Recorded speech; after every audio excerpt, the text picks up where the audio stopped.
storms, wildfires, droughts, and floods. A new hothouse period is looming. It's possible that these places may truly become uninhabitable. Scientists are researching into what our future might look like by looking at periods of extreme heat from the past. We may respond by dwarfing. We may become 20% smaller. There are increasing signs that Earth's history is repeating itself. Researchers are looking for ways out. We're developing a new science here. It's learning from the past to understand how did the present get to be the way it is in order to better manage the future. How will ecosystems respond to the changes? We've relied on these trees, but we can't count on them doing more from now into the future. For life on our planet, it's a race against time. Is the climate change today too fast for plants and animals to cope with it? What would be the consequences of today's world reverting to a new hothouse period? How would the face of the Earth change?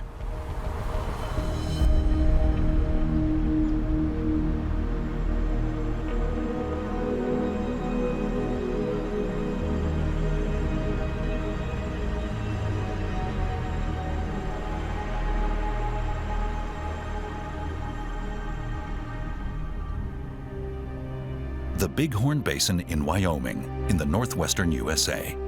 Today, the plateau region is a rocky and barren landscape, but it wasn't always that way. Paleontologist Philip Gingrich is searching here for evidence of a period of extreme heat in the past. Here we're in the middle of the hothouse climate locality. This is where we have focused our attention for 30 years to understand the effect of the hothouse on the mammals. His work is like looking for a needle in a haystack. We find one fossil in one day. So you can imagine if you come and you expect to spend 8 hours here and you find one good fossil. It's like fishing. Does it get boring? No. The fossils and sediment of the Bighorn Basin are a window into a period of extreme global warming, 56 million years ago.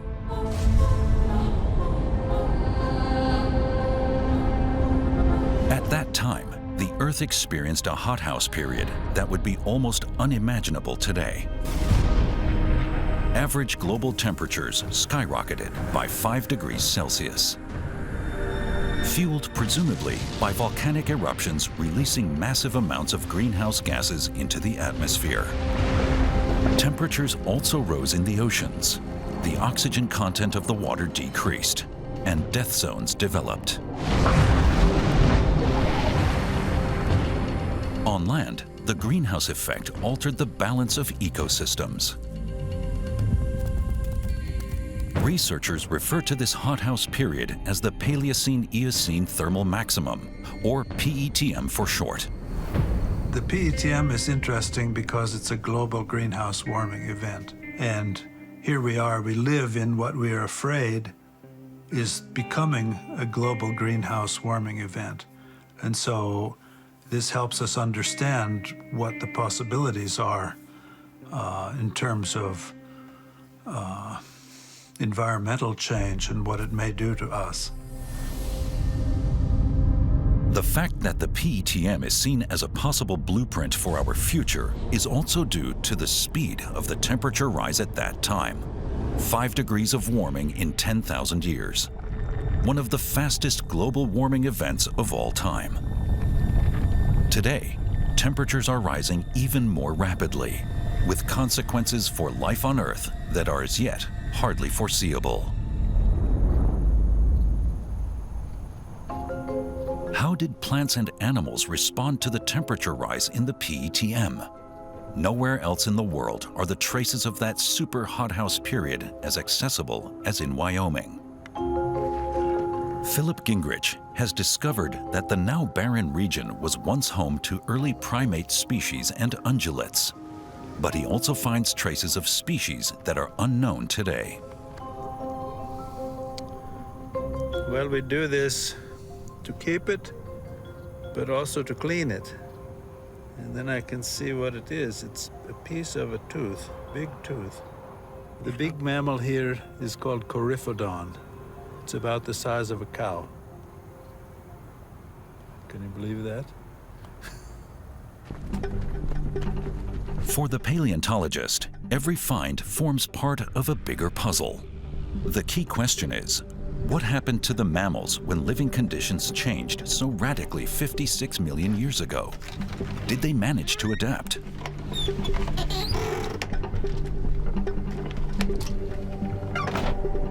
To find answers to these questions, Philip Gingrich spends several weeks each summer at his country house out on the edge of the Bighorn Basin. Here, he subjects his finds to an initial analysis. His most significant discovery to date are these inconspicuous-looking fossilized jawbones. They come from an extinct herbivore.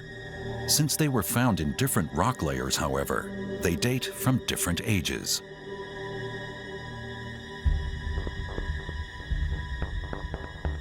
The one in the middle is dated at 56 million years ago, and the one below is a little older than that, maybe 57 million, and the one above is a little younger than that, about 55 million. And artists have reconstructed that the whole animal looked something like this.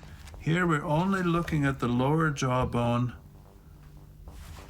and all of the teeth are fully erupted, so these are adults.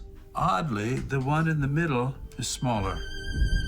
The jawbone from the PETM hothouse period is smaller than those from before and after it. During that time, the animals changed from about so high at the shoulder to only about so high. So this animal, as reconstructed, is about the size of a beagle. And during the middle interval there, the hothouse interval, it was reduced to only the size of a chihuahua, for example, a much smaller dog.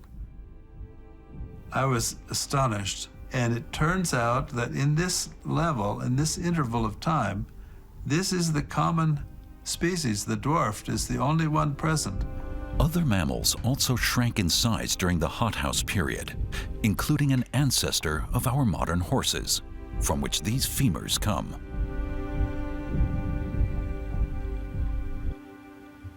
Clearly, something important happened. We don't know the explanation for the phenomenon, but I suppose that the change in climate, the change in vegetation is the reason for these animals getting smaller.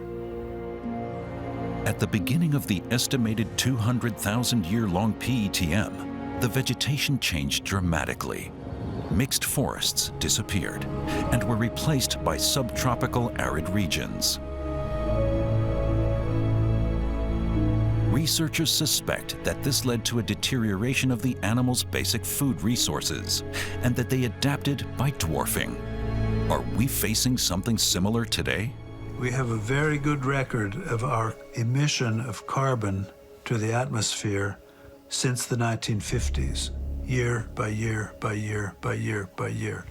And if that continues at the present increasing rate, we will reach a PETM Hothouse Earth in about 200 years. That's about 6 or 7 human generations. That's not very long.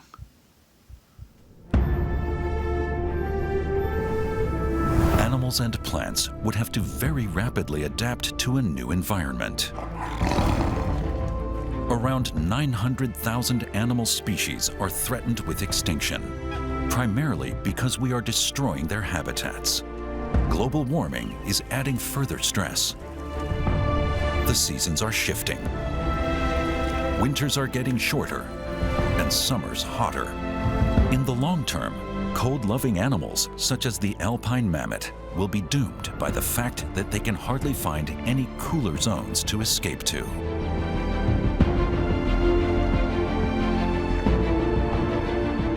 Africa's wildlife has adapted to drought and heat, but humans and climate change are shrinking habitats.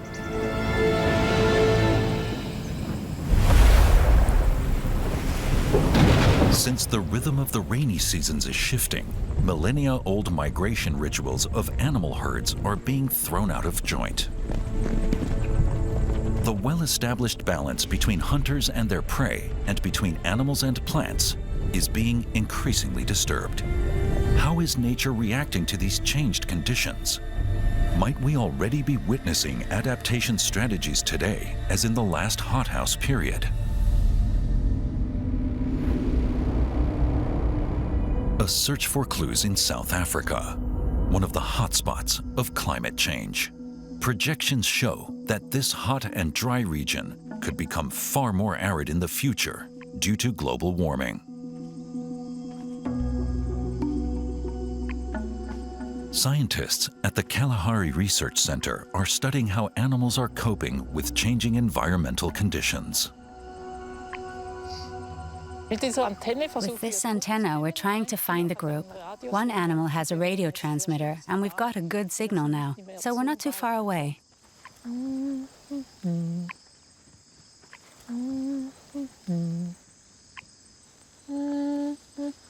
It's okay, only us. That's our habituation call, so they can tell that it's us. And we've used it to get the animals more quickly accustomed to us. The meerkats here in the Kalahari live in the wild, but are also taking part in a research project. For about 30 years now, scientists have been investigating the life of the animals. It's a unique, long-term study. To study the meerkats, they first had to gain their trust. All right. Yes, yeah. We've tried everything. Chocolate, meat, boiled egg is actually the only thing they ever really take from us. We're now weighing the meerkats here. We do it in the morning when they come out. Then again after 3 hours of foraging, and sometimes in the evening too. The fact that we can weigh every single individual in the group several times a day is really the success of the project, because we can of course draw a lot of conclusions, and that's actually unique for a project on mammals like this one. Mata Manza and Rohan Choklika relate their weight measurements to environmental conditions such as temperature.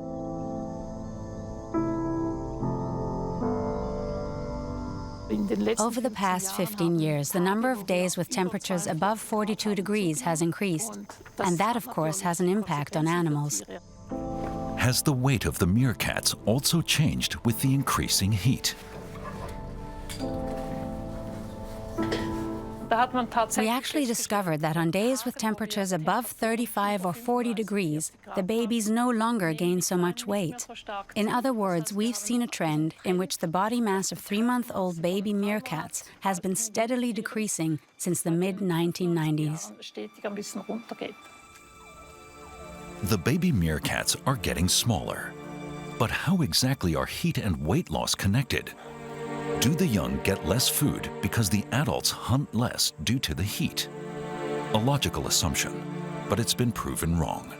The amount of food has remained the same. Another possibility, the food contains less water when it's hot.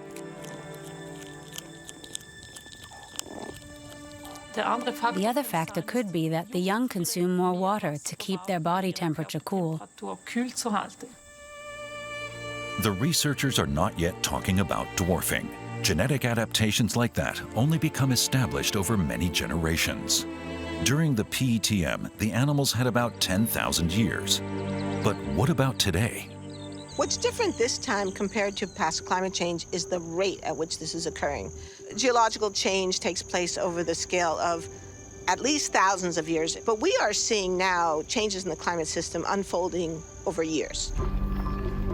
For large mammals in particular, the changes could be too fast. They have long generation cycles, so they need more time to develop adaptation strategies. What's more, increasing heat and drought will also change their basic food resources.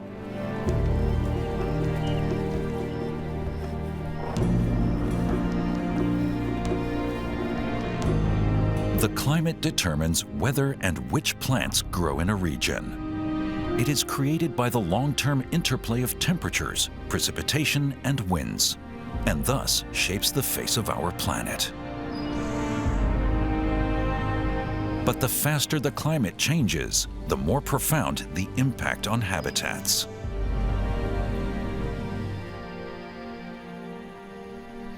To gain a better understanding of what awaits us in the future, scientists Vera Coracidis and Ellen Curano are also searching the Bighorn Basin in Wyoming for fossils from the PETM. The sediment on the dry and stony high plateau contains not only traces of mammals, but also of plants and leaves. The reason I'm so interested in the PETM is really trying to understand how vegetation responded to that rapid change in climate. And that's the key, I guess, thing that makes the PETM so interesting and relevant today, is that the change occurred in a really rapid interval, less than 10,000 years. And so I'm particularly interested in how did plants previously respond to such a rapid change in climate? Were there big extinctions? If not, why weren't there? And what can we then learn from the past to help us in the future? From the plant fossils, it becomes clear that prior to the PETM, dense mixed forests dominated the landscape. Then things got hotter. The mixed forests disappeared and were replaced by far drier vegetation. At that time, plant species that had previously been native to the south of the continent began to migrate into the area that is now Wyoming. The face of the entire planet changed, and the ice-free Arctic became home to ferns, giant redwoods, and ginkgo trees. In the south of the region that would later become Europe, rainforest began to spread. The growth zones shifted towards the poles by more than 1,000 kilometers.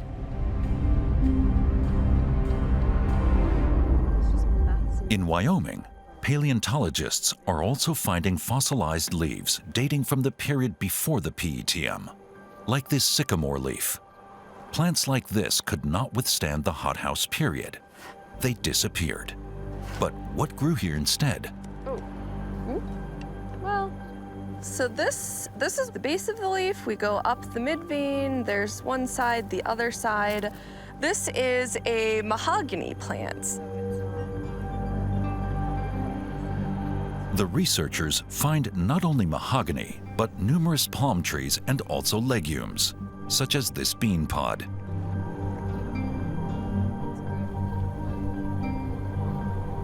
When Ellen Curano takes a closer look at the leaf fossils from the hothouse period, she makes a startling discovery. Several are full of tiny holes. They're covered with traces of insect feeding damage. I was like, I really think this is different from what I'd seen previously. So I did my census. I looked at every single leaf. I looked at how many different types of damage I saw on it, and then also how much damage I saw. And she compares her findings with leaf fossils that do not date from the hothouse period. During the PETM, the leaf feeding is absolutely unique.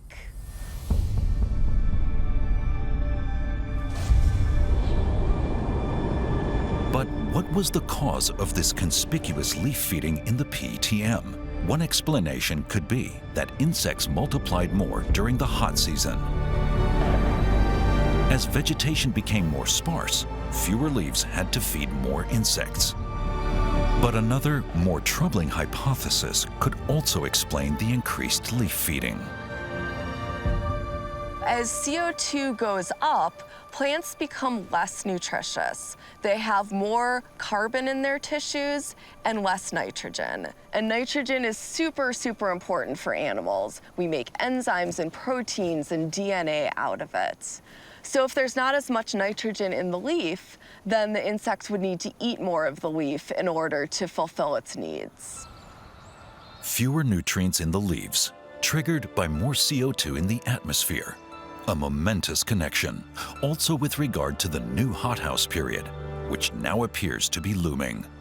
I think it's a really important result that we find this increase in insect feeding during the PETM. If we look at today's world, we have a growing human population that needs to be fed.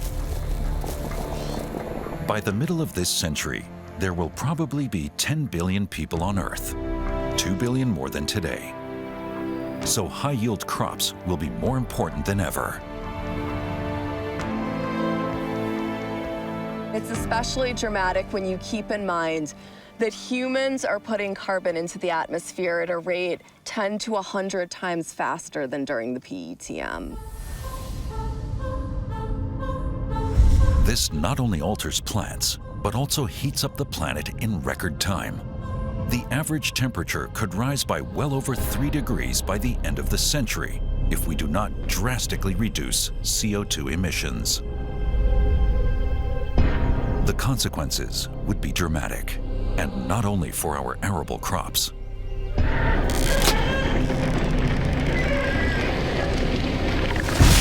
In many of today's forests, we can already see what happens when ecosystems are no longer able to withstand warming. To prevent pests from spreading, not only individual trees, but entire swaths of forest are having to be felled. Like here in the Harz Mountains in Germany, where forester Michael Rudolph has been fighting for the future of his forest for years now.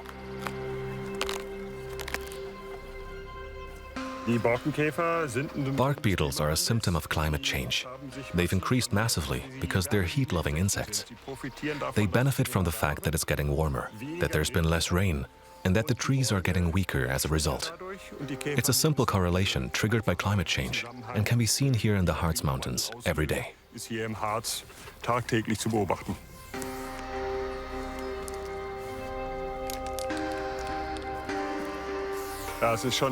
It definitely is a very demoralizing job. It's something very destructive. As a forester, you want to maintain the forest and pass on a healthy forest to the next generation. And here we have no choice but to pronounce the death sentence.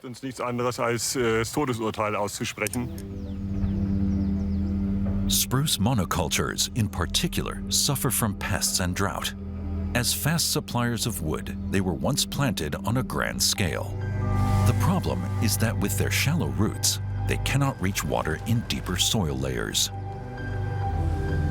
Satellite images showed just how rapidly the forest is deteriorating. The first pictures were taken in 2018. And here, shown in blue, we see that this is still intact forest. There are still spruces and beeches alive. And the follow-up map shows the condition in 2021. And the reddish and yellow areas represent trees that are already dead.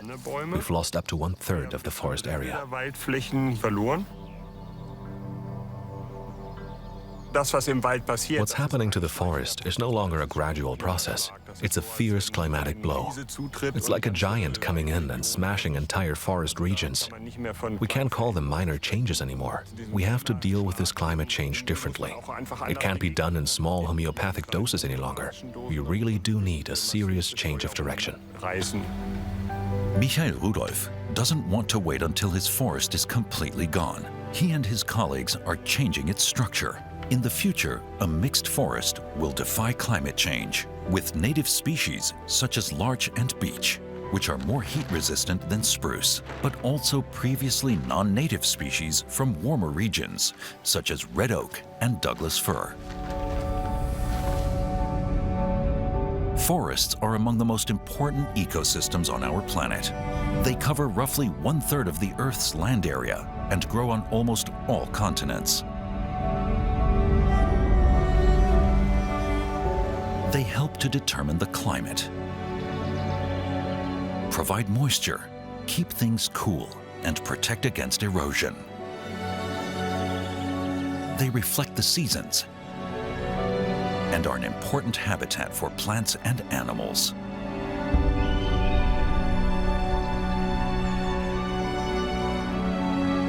If forests are increasingly drying out because of global warming, a further danger threatens. The fossils in the Bighorn Basin in the USA bear witness to this. charred remains from the hothouse period 56 million years ago.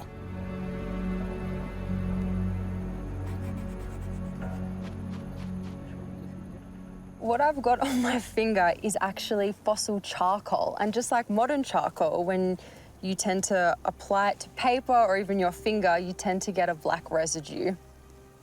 And so this fossil charcoal is actually burnt plant material. So what this suggests to us is that when CO2 increased back 56 million years ago, it did actually lead to a higher abundance of fire.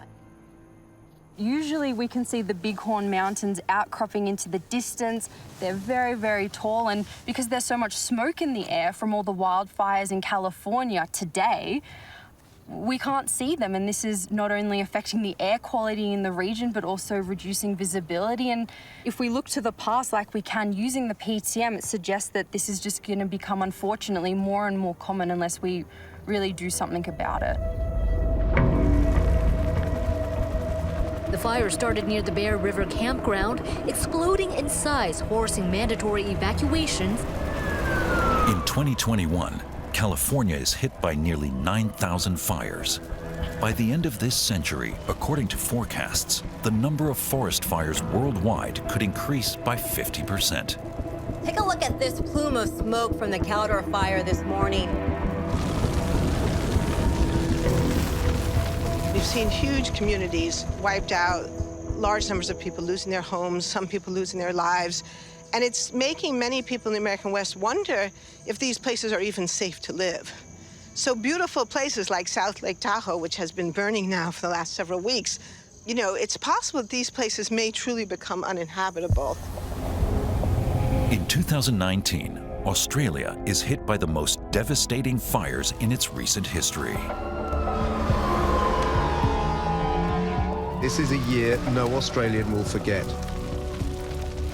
The fire switches direction, and our only way out is now a treacherous gauntlet of fallen trees and flames. Months of bushfires destroy an area of forest the size of Florida. About 3 billion animals are injured or die. They call Australia the lucky country. Right now, it feels cursed. Large areas of the Blue Mountains National Park in the state of New South Wales were also destroyed at that time. I personally didn't feel that I could stay. Having small kids, it's really wise not to stay in those situations. And so I had a kit packed, as you're recommended to have, ready to go at a moment's notice if it came. If it was looking close, if it was looking bad, then I was out of there with valuables and family. 2 years later, a lot of green is back. But looks can be deceiving, says David Ellsworth.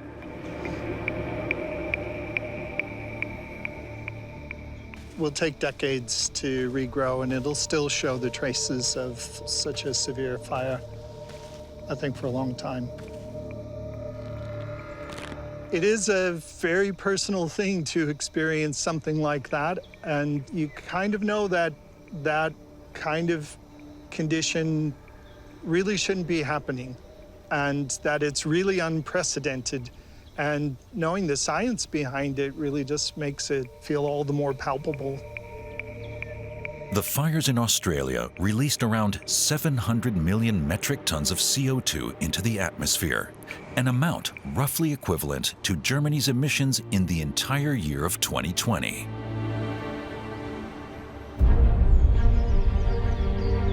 As long as forests are healthy, they protect our climate.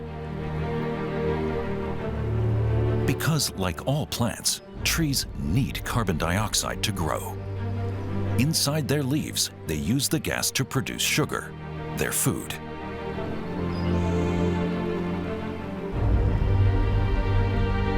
At the same time, they produce the oxygen that we breathe.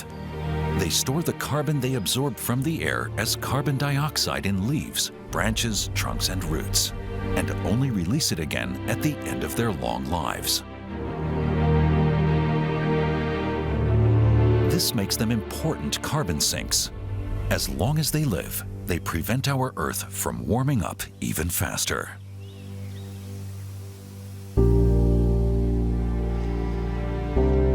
future, we will be more dependent than ever on this ability of forests.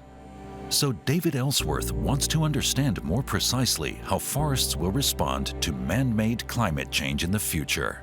To do this, he is studying how trees cope with sharp rises in CO2 concentrations. His work site is this experimental eucalyptus forest near Sydney. So we set up this experiment, which has been running now for 9 years, exposing these forest plots to a higher CO2 atmosphere that we expect in the future, about in the year 2050 or so.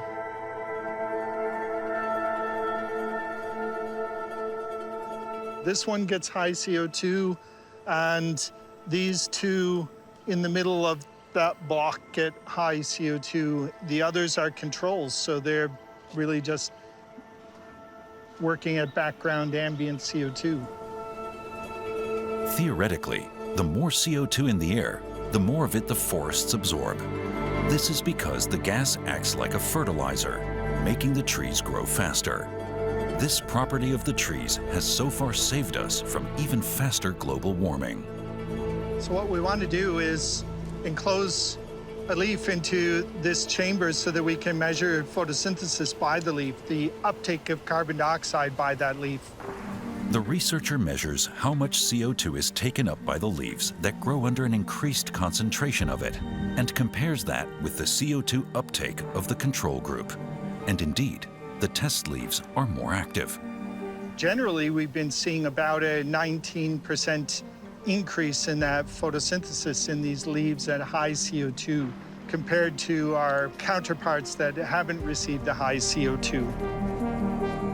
But to draw carbon dioxide from the atmosphere long term, the trees would not only have to absorb the carbon from the CO2, but also store it. So they would have to grow faster. So what we found in terms of the tree girth is that it hasn't responded to higher CO2. So the trees are photosynthesizing more at the top, but they're not growing more down here at the bottom. Instead of using the extra carbon dioxide to grow, the trees release some of it again. They seem to have become saturated. What happens is that carbon dioxide has gone out to the roots and back out to the atmosphere, meaning the net capture of this forest hasn't increased as we've increased atmospheric CO2. We would have thought they would have grown a lot more, and the models expect that as well. So we've relied on these trees from the past to the present, but we can't count on them doing more from now into the future as CO2 continues to rise. That is potentially an explosive results in terms of our understanding of greenhouse gases into the future if many forests respond the way that this one has. Meaning that in the future, trees could lose their power as CO2 sinks.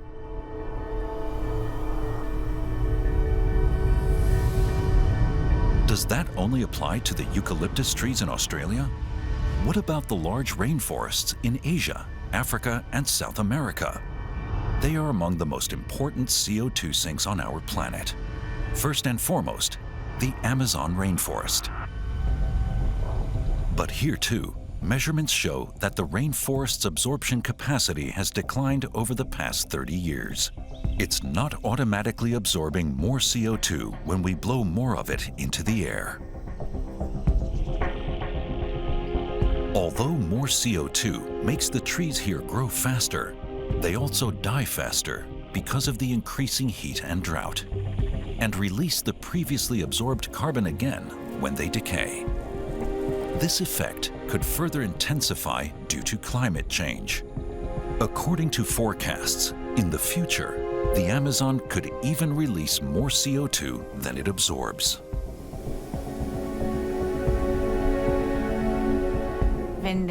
If the Amazon rainforest no longer absorbs CO2 in the future, but actually emits CO2, this will of course have dramatic consequences for our climate worldwide. Because at the moment we are relying on this CO2 sink, the Amazon rainforest, which prevents stronger warming than we are currently observing. And if that ceases to exist in the future, it means that global warming will continue to advance. The trees are decaying faster, and there's a further problem.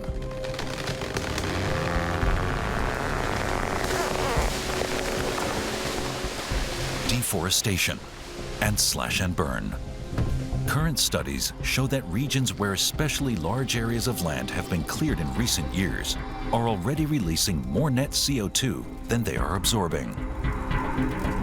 If the loss of forest area continues unchecked, the Amazon rainforest is heading for a tipping point. What's clear is that the Amazon rainforest creates its own microclimate in which it thrives. If we disturb this by clearing, it can actually come to a tipping point, and the entire Amazon rainforest dies. Each tree here evaporates hundreds of liters of water per day, which then fall elsewhere as rain.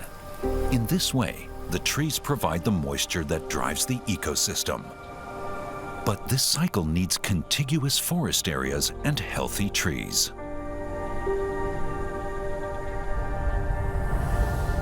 It's not only in the Amazon that the ecosystem is at a tipping point. The situation in the Arctic is just as threatening. Here, the average temperature is rising almost 3 times faster than in the rest of the world. In summer, large parts of the Arctic Ocean are already ice-free. The changes are being intensified by a positive feedback loop. Ice reflects part of the sun's rays back into space.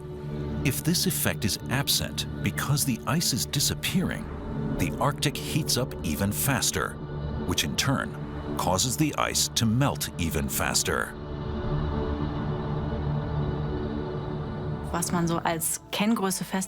What we can say is that for every ton of CO2 we emit, about 3 square meters of sea ice melt away. And if we look at this trajectory and continue into the future, it becomes clear that even with the strongest climate protection measures, the Arctic will become ice-free, at least temporarily, by the middle of this century. Northern heat records are already causing concern.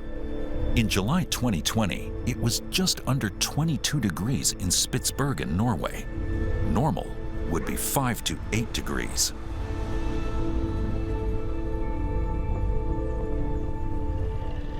Siberia also experienced a heat wave in 2020, like here in Yakutsk. Temperatures in the north of the region actually rose to 38 degrees Celsius, a record for the Arctic Circle. It's hard to believe, with swimming weather temperatures like these, that the ground deep below the surface is still permanently frozen. The region is located in the so-called permafrost zone. This includes the major ice sheets and land areas further south in Siberia, Northern Europe, Canada, and Alaska.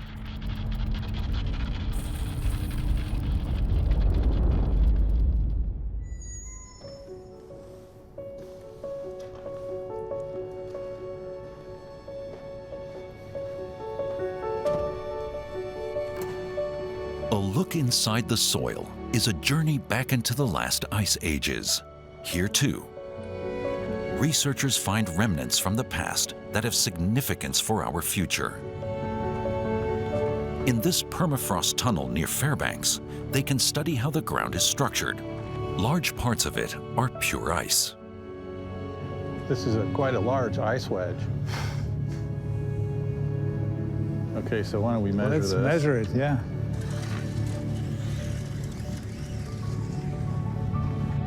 Okay, 5.6 meters.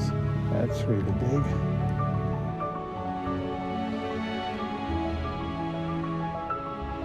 When I came first in 1990, it was kind of shocking. Shocking to understand how much ice is it and could be in the permafrost. All this formation formed between 40,000 years ago and 10,000 years ago. And it all was possible because of very, very harsh environment during that time, very cold air temperature. But permafrost not only preserves tens of thousands of years of Earth's history. Ticking away in the soil is a climatic time bomb. Closer inspection reveals that the ground consists not only of ice. Huge amounts of dead plant material are also trapped there. And with the plants, the carbon they once drew from the atmosphere. Here is a very kind of striking example of preservation of this dying vegetation.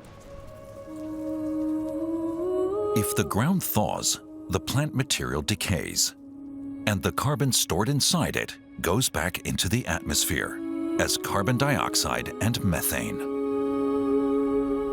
Permafrost collects so much carbon in it that what is now in permafrost is about twice more than carbon in the atmosphere. So there's danger lurking down there, and not only for the immediate vicinity. It doesn't matter where you live, this impact will be global.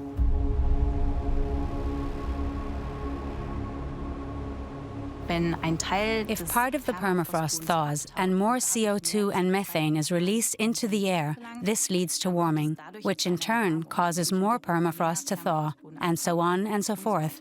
It's a kind of self-reinforcing feedback loop. Permafrost could play a key role in the climate crisis. The ground is already thawing. That's clear from the surface, like in this forest near Fairbanks.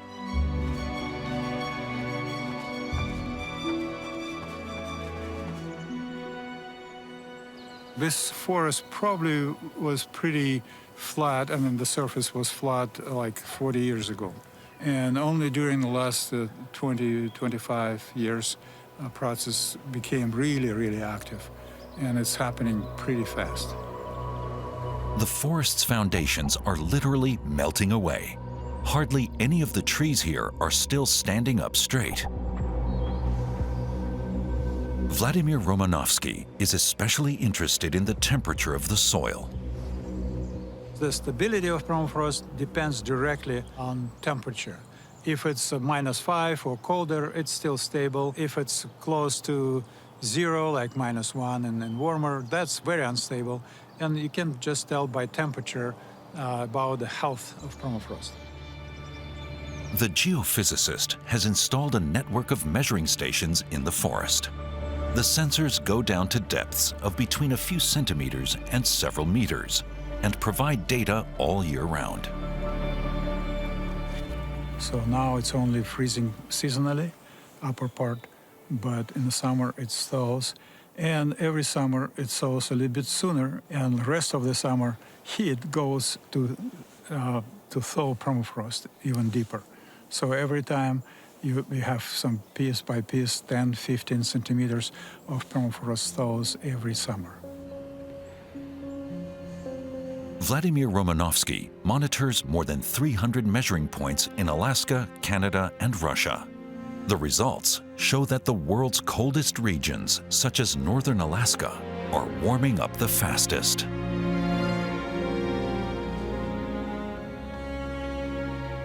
In these regions, for the last 30, 35 years, temperature increase, even not at the surface, but at about 20-meter depth, is more than 3 degrees Celsius.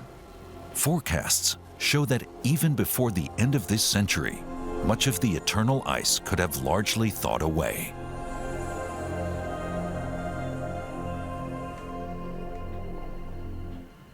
The soil then becomes increasingly unstable, and this can lead to massive cracks in the ground, as here in Siberia.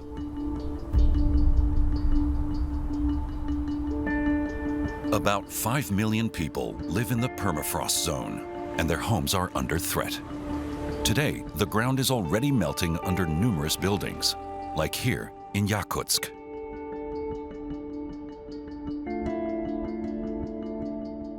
We have everything flowing here under the house. We have the permafrost here, so the house goes up and down. In the 5 years since we built our home here, the ground has sunk below it. People ask me for advice. That's what I usually give, run. But of course, it doesn't work all the time. Some people can easily run and no problem, but most people want to stay where they were born and want to continue to keep their families here and traditions and all the style of life. So it's not that easy to say run. Permafrost and the Arctic are among the habitats on Earth that are under the most pressure. Among the first victims of warming are the animals that live here. By warming the planet, we are removing the Arctic climatic zone, and removal of that zone will result in the extinction of the species that can exist only there and nowhere else.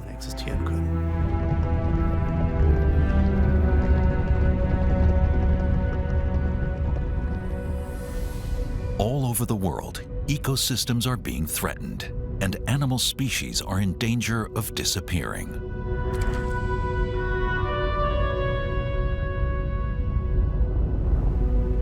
The Kosciuszko National Park in Australia, the highest region on the continent.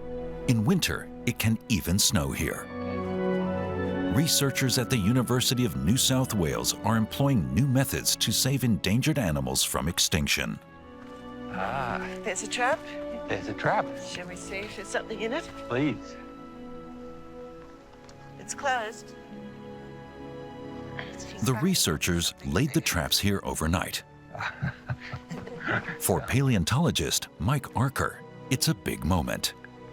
Right. Let's see what we have here. I'll get it out for you. Although he has been studying the animals for 20 years, he has never seen one in its natural habitat. Oh, I can see something in there.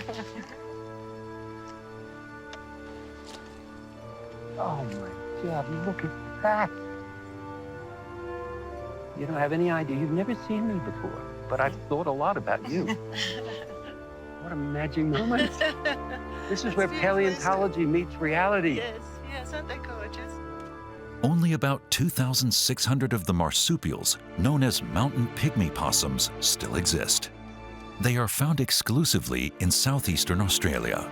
Most of them live here in the Kosciuszko National Park, enclosed between roads and ski slopes.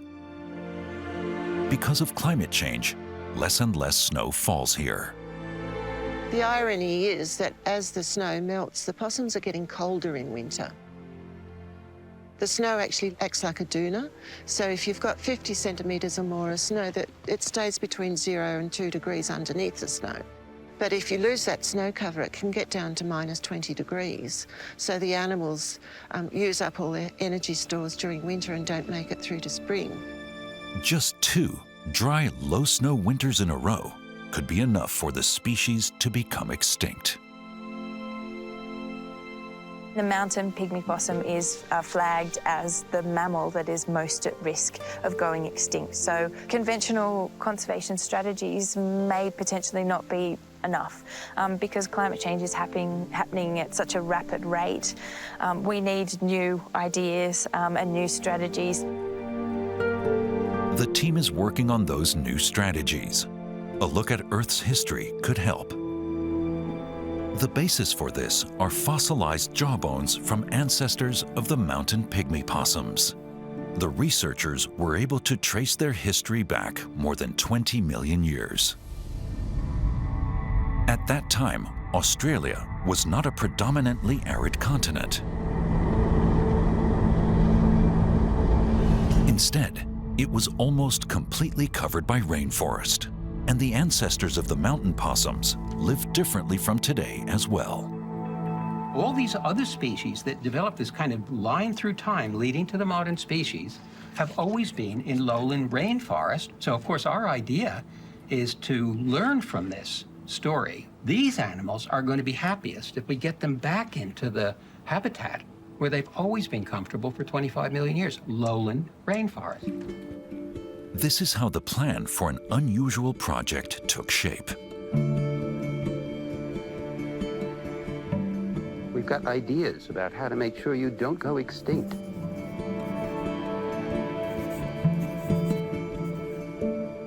We're developing a new science here, and it's called Paleo-conservation. It's learning from the past to understand how did the present get to be the way it is in order to better manage the future. The animals' future will not be spent up here, but in a lowland forested region more similar to their ancestral home.